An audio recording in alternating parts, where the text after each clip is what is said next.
أهلا وسهلا. أه، قعدت أقرأ في سورة الحجر استكمالا ليها، وكنت حاسس إن أنا يعني متضايق شوية، فقلت أفتح أكمل سورة الحجر.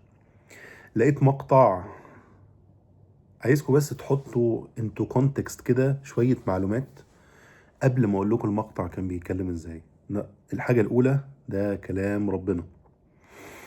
الحاجة التانية إنه بيتكلم عن أبو الأنبياء، النبي الوحيد اللي الثلاث شرائع السماوية أو الشرائع الإبراهيمية، اليهودية والنصرانية والإسلام، اتفقوا عليه، سيدنا إبراهيم عليه وعلى كل الأنبياء الصلاة والسلام.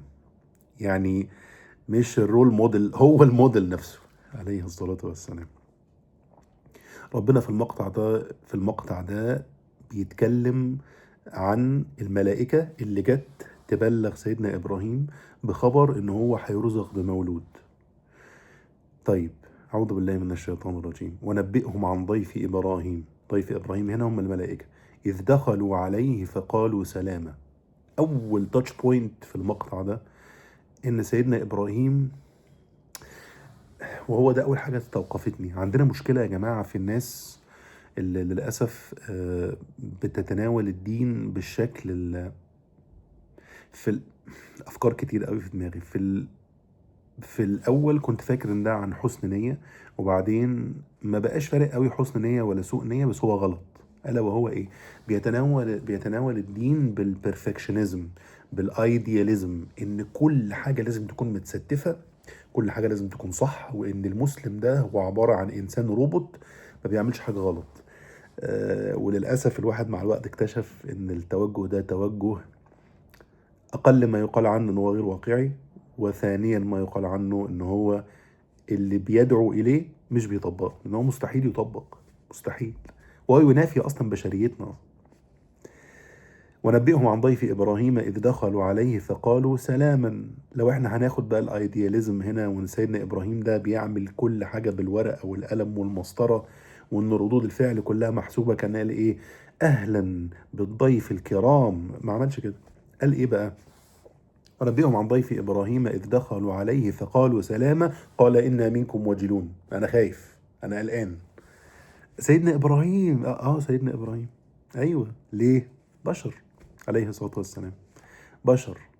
قال إنا منكم وجلون قالوا لا توجل إنا نبشرك بغلام عليم. طيب، هنا برضو رجوعا لنفس المنطق بتاع الايدياليزم والبرفكشنزم، وان كل حاجه المفروض يقول ايه؟ نعم الضيف انتم ونعم القوم انت. ما عملش كده.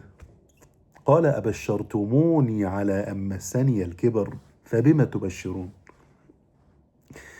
لا اله الا الله.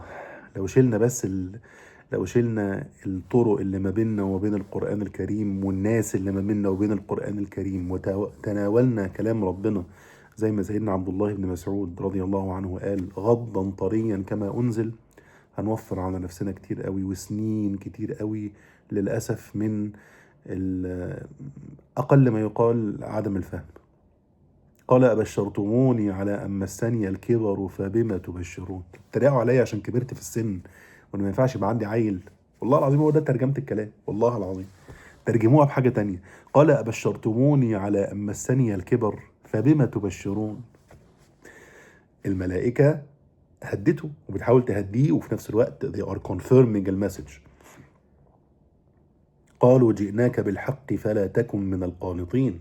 لا، احنا جايين لك بالحق من عند ربنا، فاوعى ان انت تقنط من ان ربنا يرزقك وانت كبير. ايه المشكله؟ لا، اوعى تقنط. سيدنا ابراهيم بقى ببشريته وايمانه راح قايل لهم ايه؟ قال ومن يقنط من رحمه ربه الا الضالون. اعوذ بالله ان انا يكون عندي يأس من ربنا ابدا. انا مستغرب بس.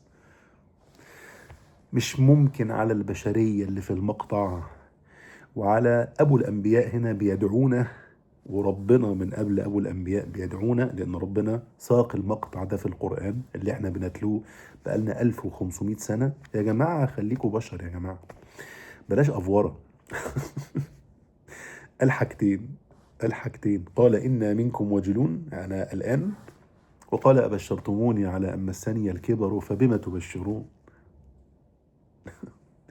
وفي الاخر هي كونفيرم، لا لا لا، انا مؤمن ان ربنا قادر على كل شيء وانا مؤمن، بس هي كونفست and he confirmed بشريته، ما انسلخش من بشريته وقال كلام لا يتسق مع بشريته ولا يتسق مع اللي هو حاسس بيه.